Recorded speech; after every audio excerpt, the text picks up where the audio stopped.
Daily. Taste the Daily.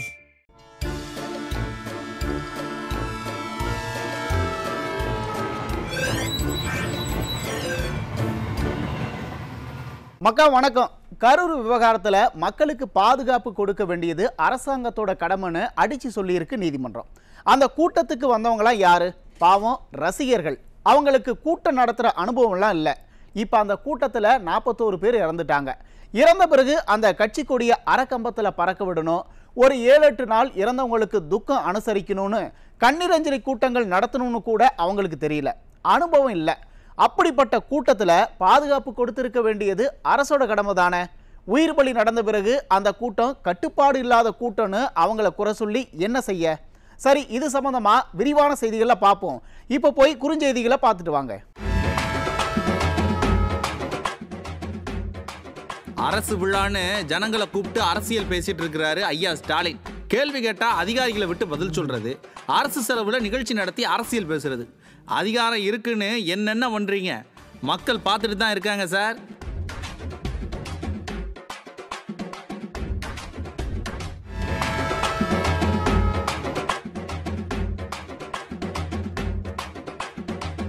மதுரையில் குவாரியால் ஏற்படுற பாதிப்பை பற்றி போராட்டம் பண்ண மக்களையும் அதிமுகவினரையும் கைது பண்ணியிருக்கு காவல்துறை.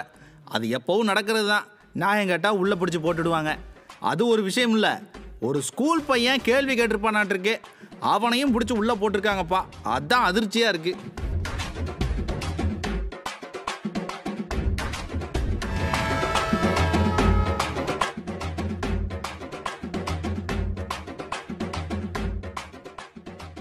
மக்கா, இன்னைக்கு ஒரே நாள்ல தேனி, சேலம்னு 3 குழந்தை திருமணங்கள் நடந்து போக்சோ வழக்குகள் பதிவாகி இருக்கு. இந்த ஆட்சி வந்த பிறகு எதனாலன்னு தெரியல, குழந்தை திருமணம் அதிகமாகிட்டே போகுது. அது எப்படி சார்? கல்வியில் சிறந்த தமிழ்நாடா? வெத்து விளம்பரம் பண்ணாம இது ஏன் நடக்குதுன்னு கண்டுபிடிக்க உங்க ஸ்டைல்ல ஒரு குழு ஒன்று போடுங்க. மக்கா, குறுஞ்செய்திகளை பார்த்துட்டோம். வாங்க விரிவான செய்திகளையும் பார்த்துடுவோம். கரூர் சம்பவத்தில் அரசாங்கத்துக்கும் குட்டு வச்சிருக்கு நீதிமன்றம். அதை பற்றியெல்லாம் கவலைப்படாமல் அரசு விழாவில் அரசியல் பேசிட்டு இருக்காரு முதலமைச்சர். எதிர்க்கட்சி தலைவர் கேட்கிற கேள்விக்கு பதில் சொல்ல முடியாமல் தனி மனித தாக்குதல் நடத்திட்டு இருக்காப்ல. தேர்தல் நெருங்க நெருங்க ஐயா ஸ்டாலின் முகத்தில் பீதி தெரியுது. அட நான் சொல்லலப்பா, மக்கள் சொல்றாங்க. மாண்புமிகு எதிர்க்கட்சி தலைவர் எடப்பாடி பழனிசாமி அவர்களை எப்படி பயன்படுத்தி இருக்கிறாங்க என்றால், கூட்டத்துக்கு கூட்டம், மேடைக்கு மேடை, தெருவுக்கு தெரு சென்று தன்னுடைய கூட்டணிக்கு யாராவது வருவாங்களான்னு ஆள் சேர்ப்பதற்கான அசைன்மெண்ட்டை கொடுத்திருக்கிறாங்க. மக்கா, ராமநாதபுரத்தில் இன்னைக்கு ஒரு அரசு நிகழ்ச்சி நடந்தது. அங்க பேசின ஐயா ஸ்டாலின் கரூருக்கு அவங்க ஏன் வந்தாங்க, இவங்க ஏன் வந்தாங்கன்னு அரசியல் பேசினார். அது மட்டும் இல்ல, எதிர்க்கட்சி தலைவர் கூட்டணிக்கு ஆள் தேடிட்டு இருக்காராம். ஸ்டாலின் சார், 2016 ஞாபகம் இருக்கா? நமக்கு நாமேனு ஆட்டோக்காரர் வேஷத்தில் ஆரம்பித்து டாக்டர் வேஷம் வரைக்கும் போட்டு வீதி வீதியாக நடந்தீங்க. ஆனால் உங்களை அதிமுக தனிச்சு நின்று லெஃப்ட் ஹேண்டில் டீல் பண்ணி அங்கிட்டு ஓரமாக போங்கப்பான்னு தட்டி தூக்கிடுச்சு.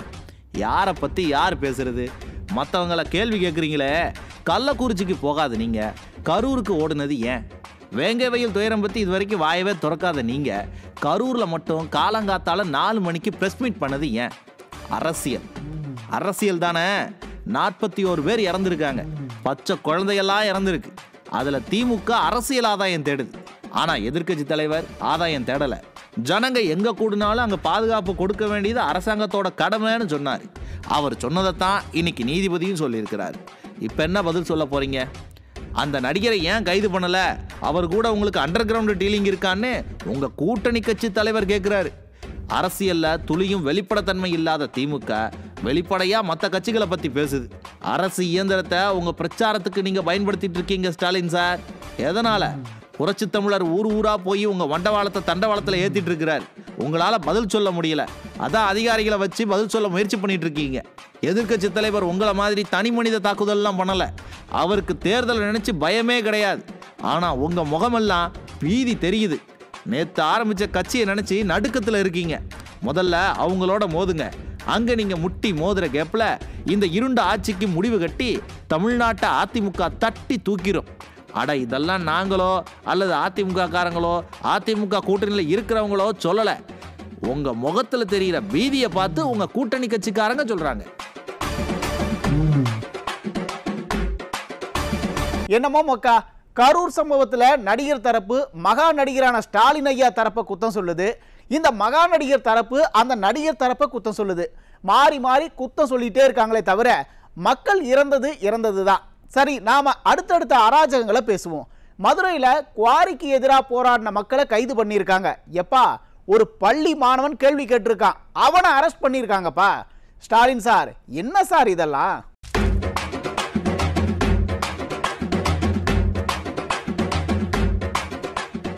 மதுரை மாவட்டம் திருமால் கிராமத்தில் கல்குவாரியில் வெடி வைக்கிறதால அதிர்வு ஏற்பட்டு வீடுகளில் விரிசல் விடுதான்.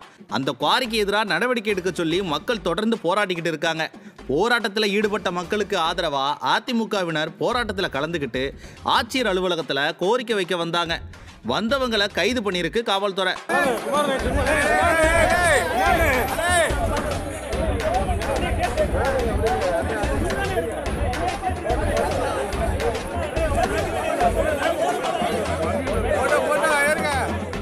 நியாயம் கேட்ட மக்களை கைது பண்ணீங்க சரி, நீதி கேட்ட அதிமுக காரங்களை கைது பண்ணீங்க சரி, ஸ்கூலுக்கு போற சின்ன பையன் உங்களை என்ன சார் பண்ணா?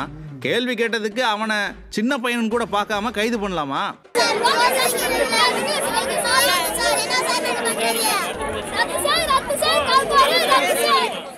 இந்த பையன் கேட்டதுல என்ன சார் தப்பு இருக்கு? இந்த அரசுக்கு எதிராக மக்கள் எல்லாரும் கேள்வி கேட்டுட்டு தான் இருக்காங்க. அந்த வகையில தான் இந்த பையனும் கேள்வி கேட்டிருக்கான். அவனை பிடிச்சி கைது பண்ணியிருக்கீங்க. சர்வாதிகாரியா மாறிடுவேன்னு பூச்சாண்டி காட்டின ஐயா ஸ்டாலின் உண்மையிலேயே மாறிட்டார் போல. இதுல அவங்க உள்ள வந்துடுவாங்க, இவங்க உள்ள வந்துடுவாங்கன்னு மக்களை ஏமாத்துறாங்க.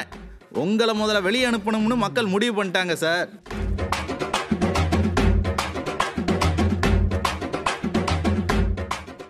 ஆட்சி பண்ண வேண்டியவர் ஆட்சி பண்ண தெரியாம எப்ப பாரு எதிர்க்கட்சி தலைவரை பத்தி அவதூறு பேசிட்டு இருக்கிறதுனால தமிழ்நாடு சீரழிஞ்சு போய் இருக்கு. திருவண்ணாமலை மாவட்டம் ஆரணியில கஞ்சா போதை ஆசாமிகள் பெண்கள் கிட்ட வம்பெழுத்து இருக்காங்க. விசாரிக்க போன காவல்துறையை ஒருமையிலையும் பேசியிருக்காங்க. ஆனா அந்த கஞ்சா போதை ஆசாமிகளை காவல்துறை கனிவா அட்வைஸ் பண்ணி அனுப்பியிருக்கு. என்னங்க சார் உங்க சட்டம்?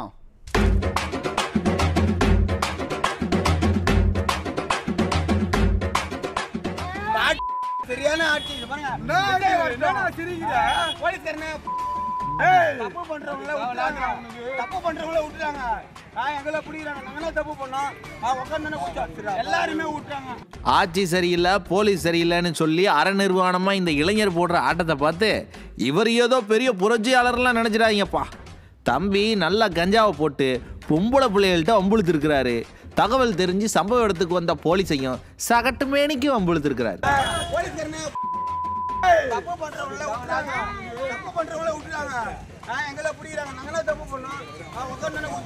தகவல் தெரிஞ்சு சம்பவ இடத்துக்கு வந்த போலீஸையும் சகட்டு மேனிக்கு வசப்பாடி இருக்கிறாரு. இப்படி போதையில் ஆட்டம் போடுற இந்த நபர் மேல வழக்கு போடணுமா இல்லையா? முதல்ல கஞ்சா குடிச்சதுக்கே ஒரு வழக்கை போட்டு எங்கிருந்து அந்த கன்றாவியை வாங்கினாருன்னு விசாரிக்கணும். அடுத்து பெண்கள் கிட்ட வம்புழுத்ததுக்கு ஒரு கேஸை போட்டு உள்ள தள்ளியிருக்கணும். ஆனா காவல்துறை கண்டிச்சு திருப்பி அனுப்பியிருக்குன்னு விவரம் தெரிஞ்சவங்க சொல்றாங்க. ஏன்னு கேட்குறீங்களா?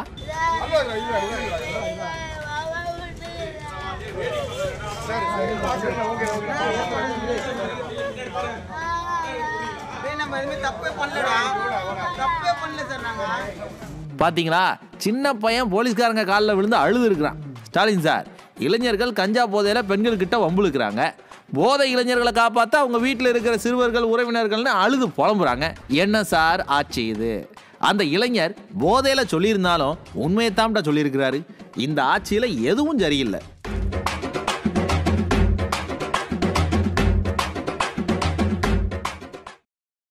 அதாவது கல்குவாரியை மூடுங்கன்னு போராடுற சின்ன பையனை கைது பண்றாங்க. கஞ்சாவை போட்டு வம்புழுக்கிறவங்களை விட்டுறாங்க. நம்ம ஊர் காவல்துறைக்கு என்னதான் ஆச்சுன்னு தெரியல. ஸ்டாலின் சார், எல்லாத்துக்கும் பதில் சொல்ல வேண்டிய காலம் வரும். அதுவும் கூடிய சீக்கிரமே வருவோம். சின்ன சின்ன பசங்க கூட இந்த ஆட்சி ஒரு கேடுகட்ட ஆட்சின்னு பேச ஆரம்பிச்சிட்டாங்க. கூடிய சீக்கிரம் ஐயா நீங்களும் அதை உணர்வீங்க. சரி மக்களே, இன்னைக்கு நிகழ்ச்சி இத்தோட முடிஞ்சது. நாளைக்கு மறுபடியும் சந்திப்போம். அதுவரை நன்றி, வணக்கம்.